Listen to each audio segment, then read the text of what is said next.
जुदा हुए हैं बहुत से लोग एक तुम भी सही, जुदा हुए हैं बहुत से लोग एक तुम भी सही, अब इतनी सी बात पे क्या जिंदगी हराम करें।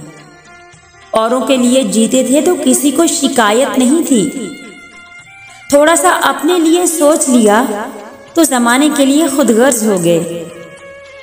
इंसान हमेशा तकलीफ में ही सीखता है, खुशी में तो पुराने सबक भी भूल जाता है। खुशियां दरख्तों पर नहीं लगे मिलती, बल्कि इनकी आबियारी दिलों में करनी पड़ती है। इन्हें कायम रखने के लिए शिकवे शिकायत नजरअंदाज किए जाते हैं।